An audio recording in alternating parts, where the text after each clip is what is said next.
of our policies and the evaluation of our policies. Data, that kind of data mostly comes from studies, surveys, research, and also to a large extent from regulatory monitoring and reporting, so where we actually have mandated member states, competent authorities, or even private organizations to report back to the Commission on certain aspects of the environmental acquis.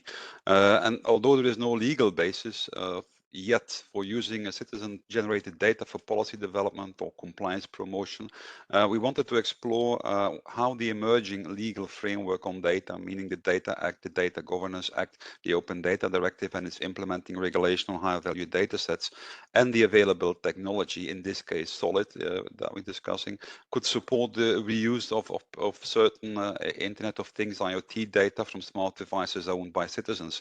And the main objectives to do this were how to find out how to organize this kind of access to data for reuse, how to increase the public participation in environmental matters, and as such also improve the environmental democracy, to develop new business opportunities, and mostly looking at the circular economy, thinking about repurposing of materials, of devices, about longer life cycles to repairing devices, and recycling of secondary materials for reuse as well, as such to support the transition to a more sustainable economy. So together with the colleagues from the SEMIC Action, we have been exploring the use of electric vehicle IoT data in a demonstrator project for personal data spaces.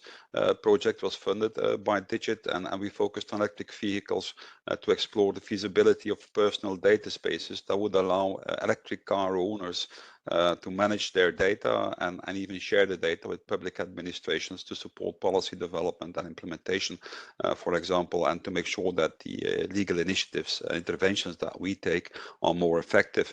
So we took the example of electric cars because there were, for the demonstrator project, because there were main angles of interest there. So there is, of course, the batteries, in which we were looking at their possible circular use as well after their electric car life, looking at the possibility to have smarter grids, electricity grids, and charging pole settings, and also look into smart mobility. So, and at the same time, while exploring these possible use cases and fields of interest, we also looked on how this could happen in compliance with the emerging legal framework. I think I'm not taking any more of your time. It's been long enough, I think, so far. So with this, I'll give back the floor. I give the floor to Claudio. So have a great webinar. Thanks. Thank you so much, Julie. So let me share.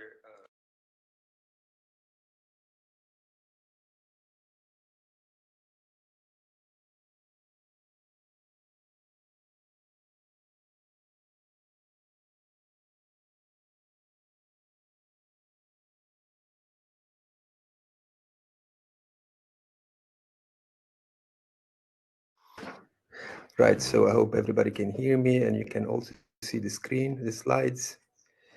Right, so good morning, everybody. So what I will do, I'll resume and give you the highlights of these 2.5 months of collaboration with DG Environments.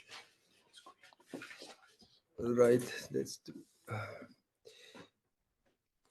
Everything started really with these two questions. So one is if it is possible to improve the grid infrastructure design, embedding it with data sourced in car, electric vehicles, batteries. And the other one, if it is possible to expand the life of electric vehicle batteries by predicting when it is time to repurpose them to new devices.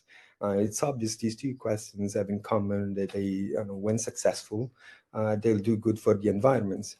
But we can do a further abstraction over these two questions. That is, if it is possible to inject, embed personal data into engineering design processes that have to do with green projects. Now, as we read these abstract questions, we talk about the personal data, and that's when things start to become sensitive and need special attention.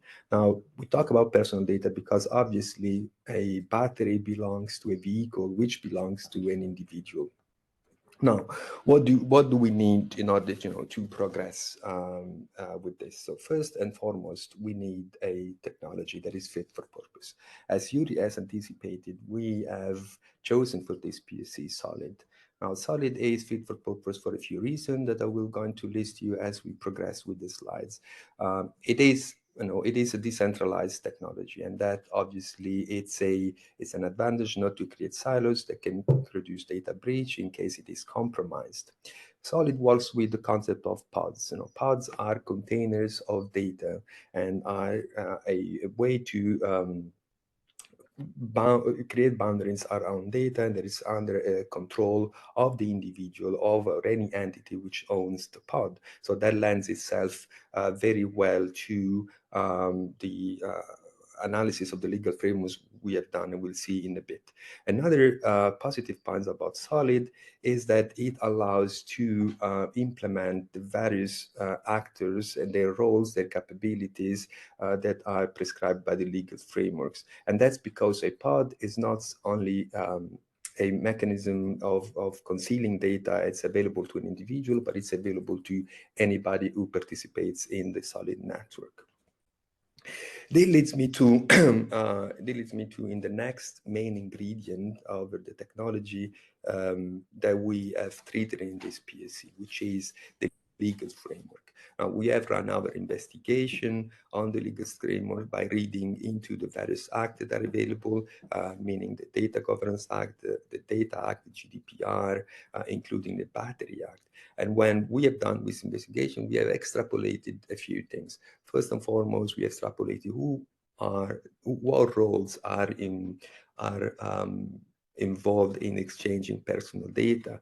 And the second thing is what capabilities do they have and what are the mechanisms in order to guarantee, for instance, data sovereignty and privacy, naming one, the consent mechanism. So let me, from left to right, read a little bit these roles with you and what is that they can do. So data holder would be essentially the entity who's holding the data as they are generating into the device. A device being a personal device, a watch, a fridge, a car, anything like this. This will essentially be the manufacturer of the device. Then we have the data subject. Now, data subject is the owner of the device itself. Then we have service provider and intermediary. The intermediaries will be a custodian of the data, as well. The service provider will be another entity who receives the data and is allowed to post-process the data, create an added value over the raw data that's transferred to them. And in the end, we have a data recipient, who's obviously in this exchange is the target of the data. Now, these are the roles. There is a difference between we have to make and we have to understand between what is a role and what is an actor. It is not uncommon that an actor plays multiple roles. Something that is equally important in the roles, and I said, is the mechanism that are in place. So what a certain actor can do, what they cannot do, as it is prescribed by the legal framework, and what they're bounded to do in terms of managing the data or post-processing their data. That is also part of the legal framework, and as I said before, it is possible through Solid to transfer down these laws into something which is technical, which is systematic. And now I'll tell you something that is, if we try to abstract from the experience of from the context of the PSC around electric vehicle, a car battery, what we are experiencing, what we made the experience of is to create a platform where we can systematize the exchange of data and the mechanism in place among these actors, so that it can be then instantiated in many contexts. The electric vehicle being one, but in general, it's to enable and to facilitate the exchange, the controlled and safe exchange of personal data among these actors. And then we know that, for instance, for DigiMove, this is a very important point for them to be able to facilitate service providers that can be insurance company, and connect them to local authorities or individual users. Let's move on to another important ingredient, and the third and last ingredient, that is interoperability. Now, as we talk about actors, you can, and then we talk about technology, you will clearly understand that data will move across different platforms, and and when they move, they need to be interpreted as they were originally modeled or described. That calls for a solution for interoperability. Now, solid technology allows for channeling explicit semantics with the data, with the use of ontologies, and that's another reason why solid was a good choice. We have worked out a data model for the kind of data that are exchanged, meaning the vehicle, the car batteries, the information about the data that are generated in the car batteries, the organization, the various entities that are involved, and describing these set of data. We wanted to be obviously adhere with standards. So we have scanned the landscape, and we discovered projects like the smart data models, which is a collection of data models that are self-contained, and they cover lots of domains, including manufacturing, including environment, including energy. We obviously have relied on W3C standards, for which we have used the VSSS ontology that talks about cars. We have used the Catena X model that talks about parts and how they are created in their supply chains. And we obviously have used something which is would make for web-wide adoption, web-wide, say, interoperability, the schema.org, using those properties, those concepts which are well adopted so far. The result of this work is a data model. It's an inception of a data model, which we have used and which we are delivering through the Solid network. Now, the picture here is a little bit small, but as you will have the slides of this presentation, there is a link on GitHub where you can see it. You can see it. Bigger, but I can tell you that in this design, we have reused as much as possible also the core vocabularies, which is a key product of SEMIC in talking about locations, in talking about entities, like can be an organization, so that the degree of interoperability also really becomes high, and attaches and can connect to all of those entities which are at the moment using the core vocabulary themselves. Now, as I mentioned to you, these three components: technology, legal framework, and data models, interoperable data models. Let me tell you how we cook them together. To do this, I'll use two use cases. One is for the charging grid infrastructure, and the other one would be for predicting when to repurpose a car battery. So the first one it's a use case that sees an interaction between a data subject, say a user, and a service provider directly.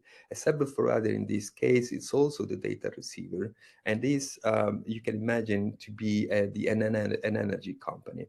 Now, an energy company would require access to the data collected by Natalie's car, and to do so, they have to transfer this data from the data holder, which is the car manufacturer, all the way to the service provider. The principle in place now, in place for this use case, would be data altruism, which is Natalie is lending her data, her private personal data for the sake of having a charge grid infrastructure which is more performant. Okay. The second use case leverage a second principle, that is that of incentives. So in this case, Natalie is incentivized to share personal data by the fact that she will receive either free maintenance or a discount on the maintenance of their car through the service provider. So in this case, essentially the mechanism would be slightly different in that Natalie is participating in exchanging data on the trends of her recharging the batteries, the number of recharging cycle, the age of the battery, because then the battery can have a second life. Okay, and with that she will be rewarded with either free maintenance or a discount on maintenance. How will this, come into fruition for Natalie and for the service provider? We have created an app that you will be demoed like in few minutes.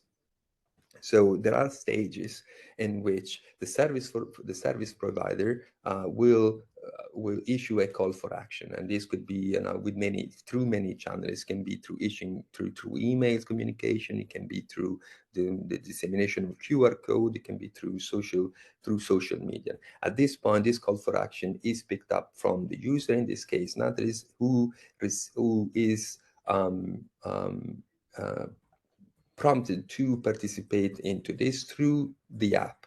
And through the app, she will also give consent to open her data, to open her data through that are now into the solid pod to the service provider. And the service provider finally can have access to this data and use it for the purpose, which is in this case, feed the design of a new charging grid infrastructure. These are the stages. So what can happen at this point is that the service provider will map out the many times that Natalie's and every other person like Natalie is stopping to a charging station and is charging the car, so that if you map this out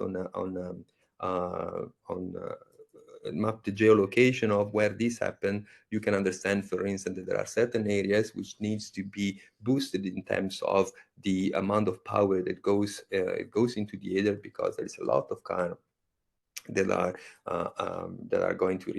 recharging in that location. But you can also see, for instance, that there are cars that are underserved. So in that case, you can either promote those charging station, or you can decide to lower the output of power in those areas. So this is all ways that the service providers, in this case an energy company, can use personal data. Second scenario is very similar, and the difference would be, in this case, the reason why Natalie's and all the individuals participate is incentivized by the fact that they have a direct benefits. So again, 3 stages where there is a call for action, and Natalie using the application in order to give consent that in any case can be revoked. Obviously, the app also allows for revoking consent, and then the service provider taking the data and using them in these cases for deciding what is the state of health of the battery, and they can do this by understanding at what levels, for instance, of percentage Natalie is going to recharge her car, so how frequently that happens, and so from there derive what is the health of the battery. So with this, I have hope that I've opened to you now the idea of what we try to do and how the demo will explain to you to this in a more interactive way. So I would now leave the floor to Wouter from Digita that will give you a demonstration. Thank you so much, Claudio, for that very interesting introduction. Claudio, if you can stop sharing your screen, then I can take over. Okay, great. Thank you so much. Let me quickly see how we can do this. Here we go. So if everything goes well, you should be able to see my screen, right? Yeah, we can see it. Great.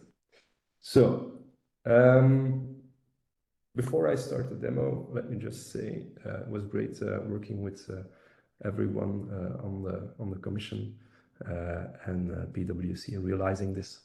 The demo essentially starts with the user having to authenticate themselves. We have chosen to keep this as generic as possible this step, because obviously there are quite a lot of ways you could ask a user to authenticate. So we made abstraction of that specifically for this proof of concept. Now we'll quickly log in. I've requested an email link, which I'm going to copy paste in here. So when the user has signed in to the application will request access on behalf of the car manufacturer to write data about the person's electric vehicle back into the user's personal data space, also known as a pod within Solid. When I click allow, what happens? The car manufacturer is given access, write access to a part of that user's personal container, personal pod, so that when the user chooses to add one of his cars to his pod, he will have full control of that specific part of the data.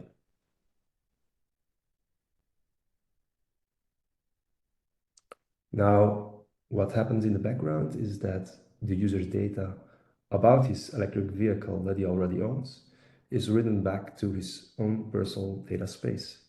The user can do quite a few things with that. So first of all, it can view the kind of data or view information about his car. In this proof of concept, we also opted to include a detailed view on all of that information, all of that data written back to the user's pod to illustrate the power of personal data spaces, as well as a view on the raw data for the more technically savvy users. Now, the interesting thing, obviously, is when the user has agency about his own data, that the user himself can decide who to share his data with. Now, at the moment, the user isn't sharing any data with anyone. Now, we're going to change that. So one of the use cases that Claudio introduced was about a service provider being able to access the user's data in exchange for some benefits. So let's try to do that. I'm now going to share the user's data. Remember, it's specifically the BMW one with the service provider. I'm going to see on the share screen that the user has granted access to the service provider and is able to revoke that access. Now let's go back to the beginning of the application and demonstrate how the service provider can now access that data. Now, when we log back out and we try to authenticate once again, but now as the service provider, we start by signing in again, because obviously we're now a different person logging in. You could imagine that at the moment it's an employee of the service provider authenticating there. He will need to again grant access to his account, to the application. Once that's done, the service provider will be able to access the data shared by the user. Obviously, don't mind the user experience being shown here. In a real-life application, it would be a little bit more polished, but the fact is that now, by entering the user's username, the service provider is able to view the data shared back with him. Notice that it's the same car, that it's the same data, but obviously, since it's the service provider, it's not able to share that data with anyone else. So that's a little overview of the demo. I hope that was clear. And I presume, Claudio, back to you.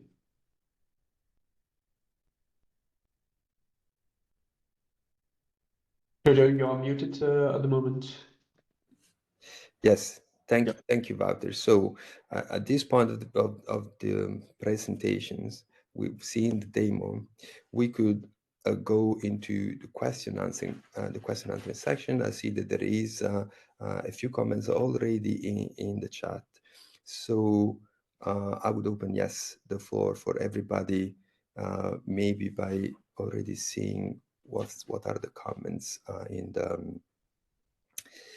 the chat. So there is a comment from Jan who says, clearly he likes the demo and the POC, and he's asking, what I'm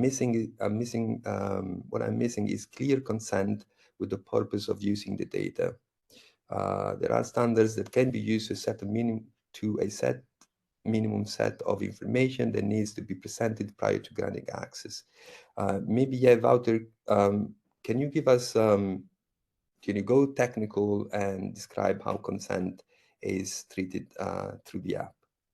Yeah. So it's a very good question. First of all, let me say I fully agree. So there's still ways to improve this initial demo application to rely on existing standards for consent. Now, we opted to keep things as simple as possible in order to illustrate the power, but also to make sure that that we keep it as simple as possible. Just to explain, now the clear consent would be requested in the application in the step where the user authorizes the car manufacturer to write back data to the user's pod. That would be the most logical place to ask for a consent. And obviously there are already quite a few standards out there that facilitate that. So you could envision that on that screen, it is not only shown who is getting access to the user's pod or personal data space, but also for what reason, what type of data is being shared, maybe in what time frame, and so on and so forth. So there are a plethora of possibilities there on how we could extend the current basic proof of concept to accommodate those. I see a hand raised from Alex Tuski. Go ahead, Alex. Thank you. I'm a little bit confused here. I mean that if we come back to the basic idea of linked data, it's always idea that data is at the source. And in this case, it was not clearly demonstrated on the picture, but I can derive myself that the origin of the data we are considering here is at the system of BMW or whatever car it is. So the port is used as a copy. So original data, if BMW changed something there at the source, my port probably will not be even updated, meaning that service provider will use outdated information. So service provider will never have access to the original data. So original data is at BMW side. And I thought always that idea of linked data and idea of Tim Berners-Lee, why he invented Solid at all, not just to have a copy. We could have copy not on Solid pod, we could have copy to my file system. I mean, that why use linked data at all? So if you're talking about the situation when data is at origin, then BMW probably should put the original data from the database to the port of the user, but better probably to put it on the port of a car. So the ideal case, I would see that car has a port, BMW writes everything there, user has a car at the moment, but if BMW changed anything, they change it as a car port. And because, so my concern is that do we use solid and port in the right way at all? Because in this particular picture which I see, it's just used for the copy. And one linked data specialist told me once that the most terrible word in this vocabulary of linked data specialist is a copy. Never make copy. The copy is killed data. I mean, it's a dead data. And why do we deal with dead data in this case? So that would be my question. Do we go in the right direction at all? Very good comment. And I think this also maps a little bit to the question that who the pros mentioned in regards to the hosting and whether you have a central or a decentralized. option. I don't know, Wouter. I think just as kind of the, let's say, this is like a proof of concept. We very much hear your comments, but in the light of the nature of this proof of concept, I think we implemented things in, let's say, one option where you could, I would say, tackle this in multiple manners. But Wouter, I don't know if I would say from just the implementation of the proof of concept, if you could kind of come back to this comment and perhaps sketch out what are the different options and justify why we opted for this approach. Yeah, so first of all, I think the gist of it is exactly what's said as mentioned, right? So there are obviously, certainly from a technical point of view, a lot of ways on how we can realize a demo, an application like this.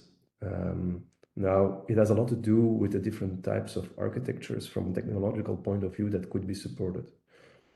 In this specific example, we opted for what we call a hub and spoke architecture, where indeed the user is going to be managing the single source of truth of data of his car. Might be that there are still copies on the edge, but obviously the idea would be that it's the single version of the truth. Now, that said, there are also alternatives to it, and I mean, Alex and I, we know each other. We've already had some conversations, so it might be that I'm making a few assumptions here or things are unclear, so feel free to ask follow-up questions.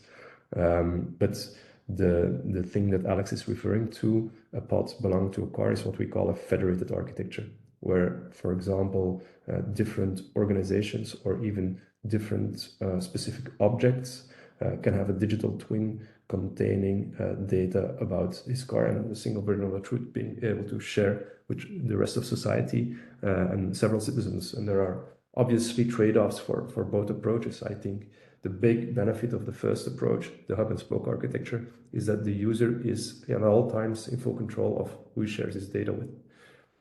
Obviously, there are some negative sides to that as well. And I think the most important one, it was highlighted quite well by Alex when he said that obviously when data changes, then it's quite easy to get an older version of the data. And in a federated architecture, then obviously, if we just keep the data in the source and just grant access to the user to that data, we just make sure that the data is always up to date, but then the user has less control. I won't say that he doesn't have any control, but he will have a lesser degree of control about his data. Just short comment about it. I think it's quite opposite.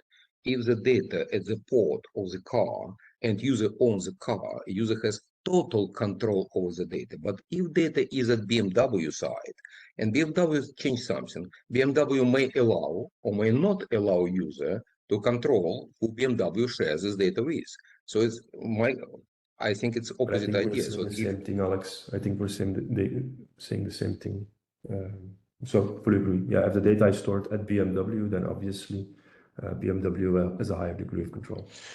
I think, but also I think it's a key topic to discuss during this webinar. But I see also Mario Schraapner from Linked Car has kind of a comment on this. Mario, would you mind enlightening us with your view? Yes, you can hear me, I think.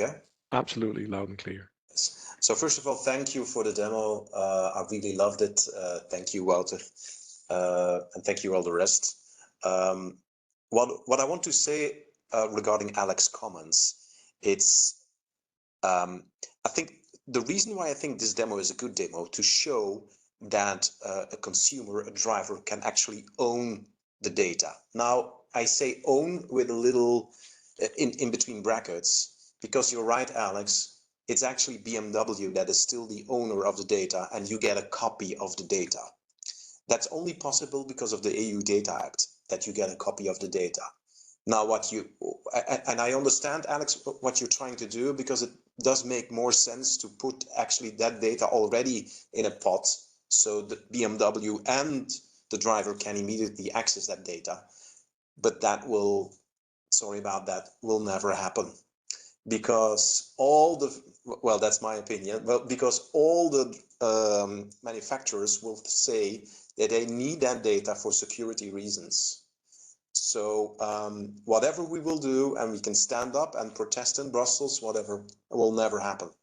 But this initiative is good. I mean, now finally the driver, the user, gets a way to handle his own data. That's really, really good. And who cares if that data is already sitting also at BMW side? Let's keep it that way.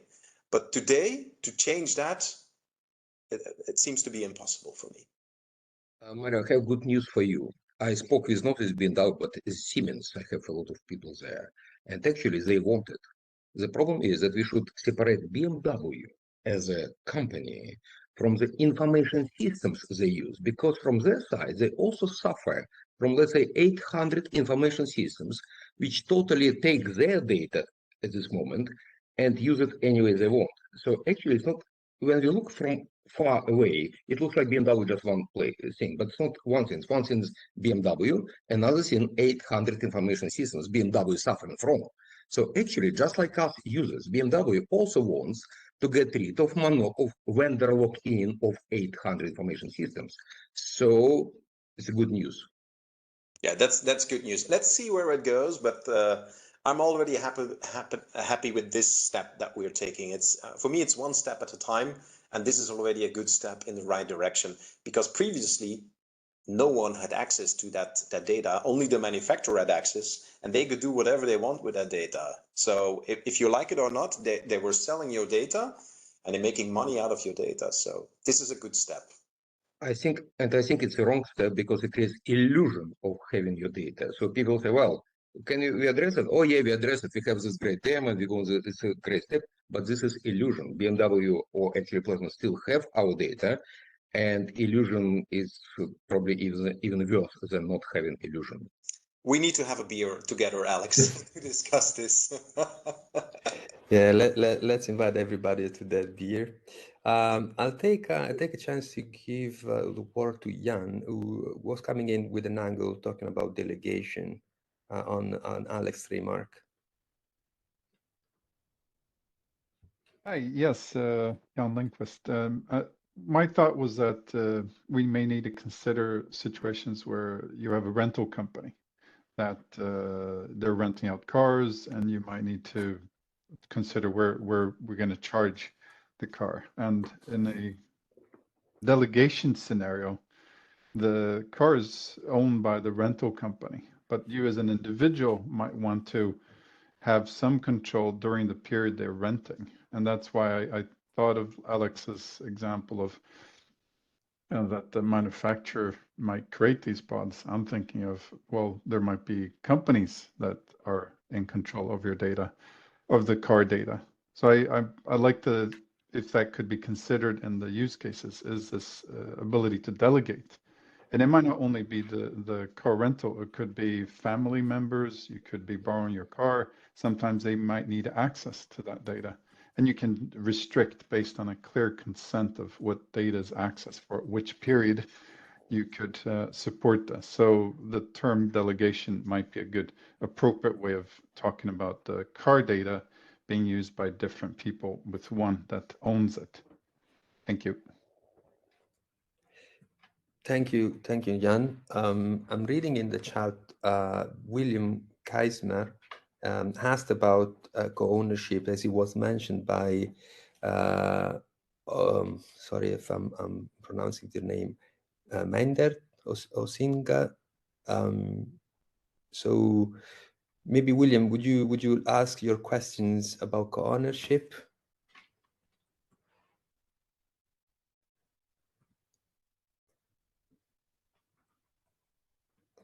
So William is getting ready. All right, can anybody hear and see me? Yes, we can hear you. All right, I see a few thumbs up. I apologize for the delay. I work from home and enjoy a wireless headset, so that apartment is getting challenging. But about data ownership, how do we write it in concrete about who actually owns the data, and how do we clarify who has the right to distribute data? As in, do we have a framework in place, legal, technical? There's a hand raised from Steen Gebje, I see.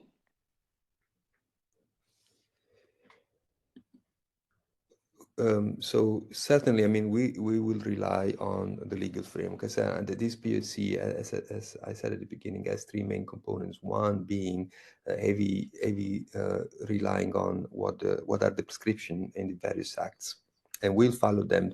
That gives me the opportunity to bring back one topic. Is we're trying to pull down to just translates all of the legal framework into a technical layer.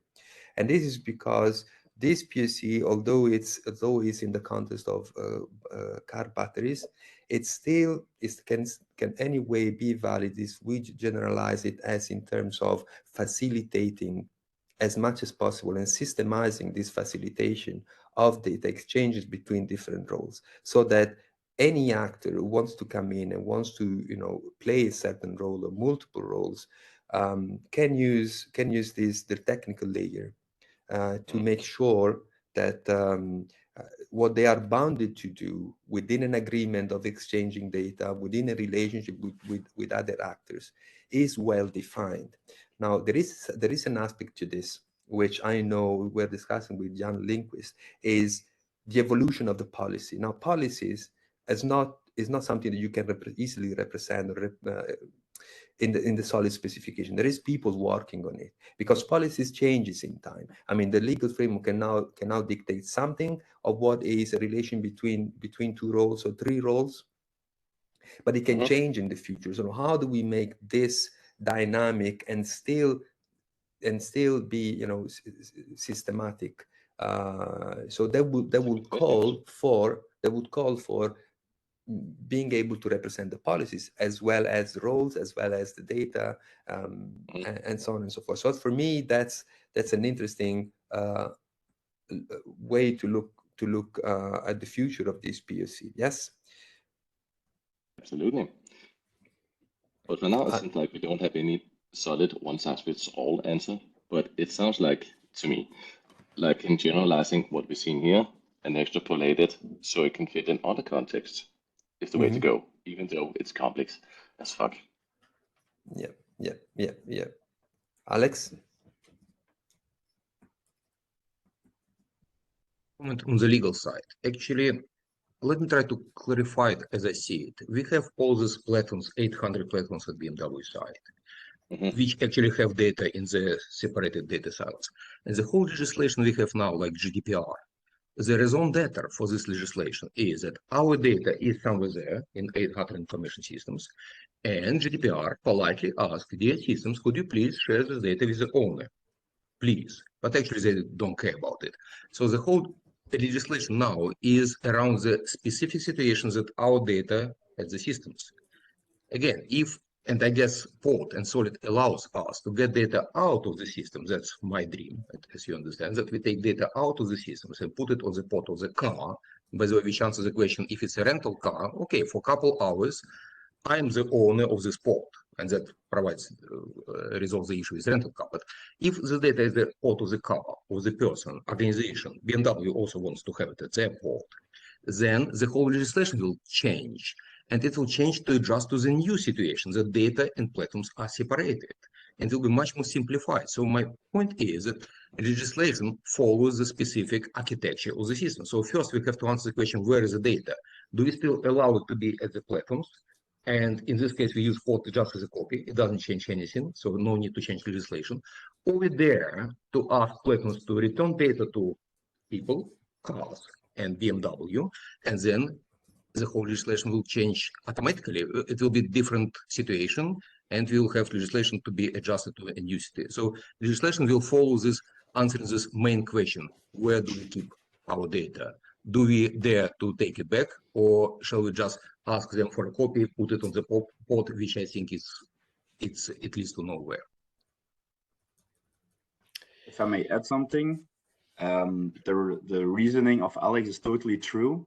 However, this is a private law perspective, and it aligns perfectly with your technical insights.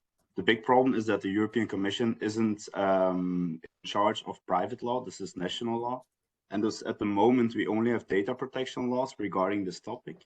And in national law, there are a lot of views regarding the view that you just enlightened us with. So I think that we have to think about a combination of, at the one side, a sort of ownership or controlship, who is indeed in control of the data at that moment, regardless of you're controlling or owning a pod or a system, because that's a different discussion. So we have to decide who is in control of the data, who is generating the data and can be technically transferring the data. In my head, that's the controller, also regarding the law. And then we have to think about how can all the different data protection rights that are granted to different actors be aligned with this controlship, because it's the same with a physical object. I own a house, but I can't do anything with that or everything with that house. I can't set it on fire. I have sustainable obligations at the moment.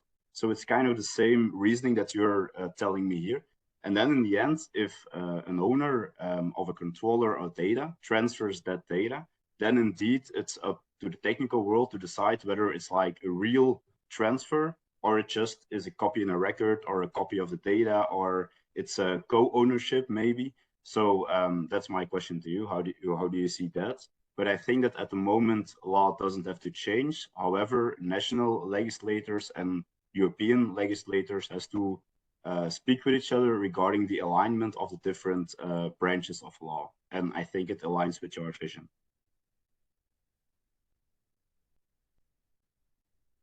That was a really thorough and concise answer to a lot of questions I had.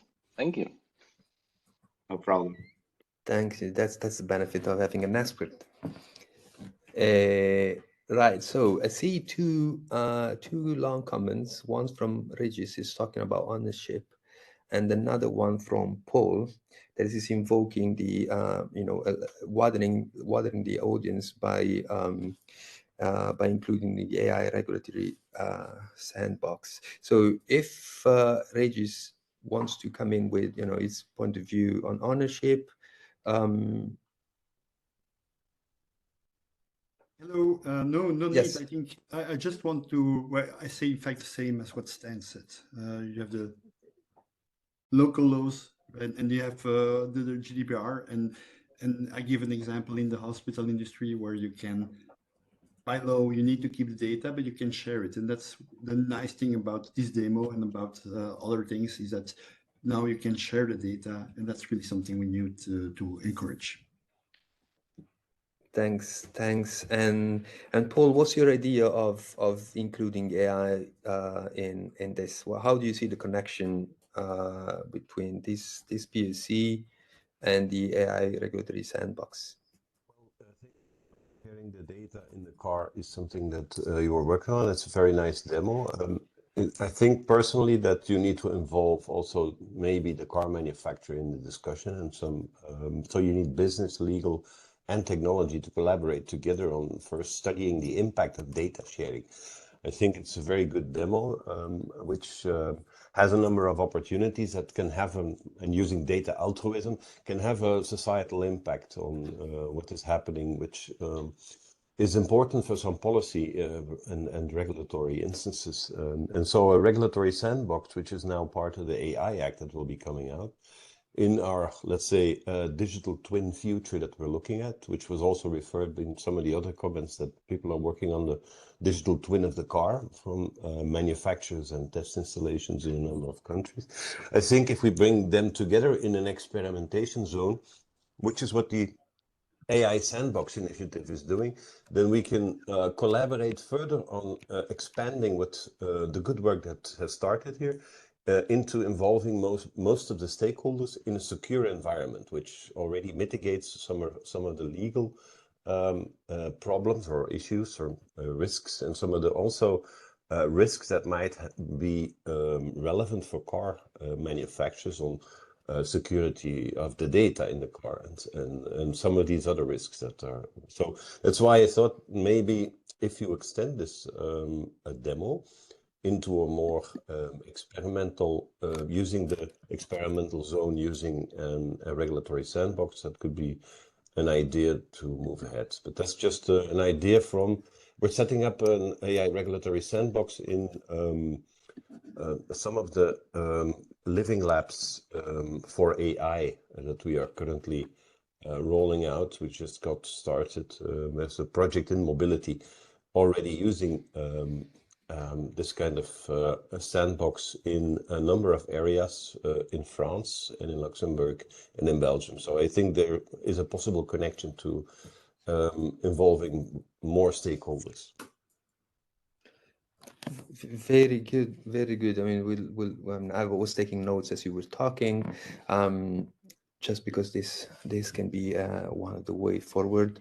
There was an aspect that I haven't mentioned so far. So one reason why we are also doing this POC is that citizens normally have been cut off of exchanging their data, and this is a way for to empower citizens, but not just with the control over their data practically, but also to give them a piece of the cake, essentially, to speak bluntly. So I'm a citizen as everybody here, and I don't understand why there is no mechanism by which I can and everybody can take advantage of the data sourced in our personal devices, whether that's directly or indirectly through participating through incentives programs. So this POC is also in a way is looking at that aspect.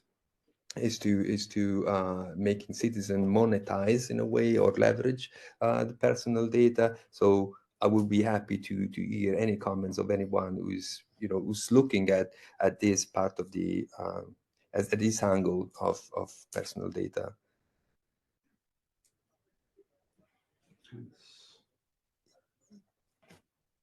Yes, if I may, Yuri. Yuri is about to give us a wisdom. I first unmute myself, so thanks a lot, Claudia, for the floor. But just to come back on the discussion on ownership, control of data, I think we should not be looking at the AI Act because it does not go in detail on this. Of course, we can use regulatory sandboxes to check about the data access rights, and if they are granted according to the existing acquis, that's fine. But the upcoming Data Act is far more important because we've been talking about the GDPR. GDPR regulates personal data, and the Data Act specifically regulates the data access for consumers to the IoT data or data generated by IoT devices. And that's the angle we're taking here, is to see under the Data Act in the future, which guarantees that the fundamental right that the consumers should get access to their data, to the data generated through the Internet of Things devices they have in their possessions. So that's why the Data Act is so important. It's in the negotiation in Parliament and Council for the moment, and with the ambition level that before summer this should come to a consensus, and we should have a published act early after summer on the Data Act, and that will provide the basis for disconnecting the data from the service providers, and looking here to automotive sectors, for example, disconnecting data from all the BMW service providers and giving a direct access to the consumer as well, giving them also the right to change and avoid lock-ins and so on service providers as well. That's also the ambition level of the Data Act. So this will be a very important piece of legislation that would set indeed the rights to control data and to give access to data, and also to a certain extent data ownership. Data ownership is with the consumer, is with the owner of the IoT device.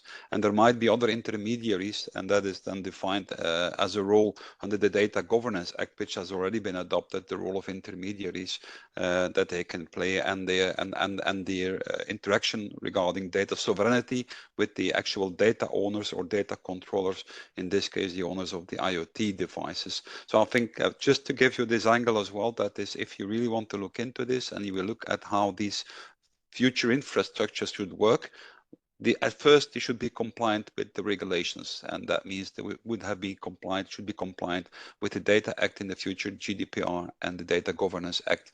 And these are the rules set for the data exchange on smart devices. And so I hope that by after summer we have a current and a solid framework to further develop. And I fully agree with Alex that, of course, if a car manufacturer would devise a car, the pod would be part of the car. And if you would have several users in case of a rental company, then you should have the option, like you have in modern cars, to have users identified when you enter the car. So you have this distribution, all these different pods in one car that are linked to specific users, guarding the data, and the user has access. And that's where the hope and SPUC idea comes from, that at a certain point you should be able to transfer this first level edge data on the car to a central data space which is owned by the user, giving the right to access and control the data as he sees fit. And he can retract also the rights of the service providers in the automotive sector. For example, you buy a car from BMW, you draw at the same time when you buy the car, you sign a service contract that BMW has access to all the data that you are providing it, and in return you'll get a 24 service contract from them, a 24-month service contract. If you don't sign it, you'll have to pay for everything. So everybody signs that contract and signs away their data for the moment, but it will have to become, and that was a discussion on the consent as well, it will have to become far more explicit in the future, that BMW says, you got all this data, and this is all your data that we are getting from you. You give us now a clear consent that we can use this data for a certain time, but you can always retract our access rights and can change the service provider as well. And that's within the context of the data. I've got said it's making it's making, I should stop here, but just to give you this perspective as well from the Data Act. Yuri, we're all looking at you to keep going, so you don't need to stop. But I think we all have back-to-back meetings. So I would like to thank everyone, Claudio, PwC team, Digita, for the brilliant presentation. I think we had a very interesting debate, which showcases that there's a lot of development. Honestly, this was a small project developed on a shoestring budget. So this was a very kind of, I'd say very much a way to test out a first idea. And it was very good to have all of these questions and comments and to see how we can take this further. I think internally, we also just need to see as the Commission with the different DGs, how we kind of, which DG continues with what type of proof of concept, but will inform the community, let's say by late August, beginning of September, what are the next steps. Thank you everyone for your participation, and looking forward to see you in future events, and enjoy the summer if we don't see you before. Bye. Thank you. Bye. Bye everybody. Thanks, bye. Bye-bye. Bye-bye. Bye-bye.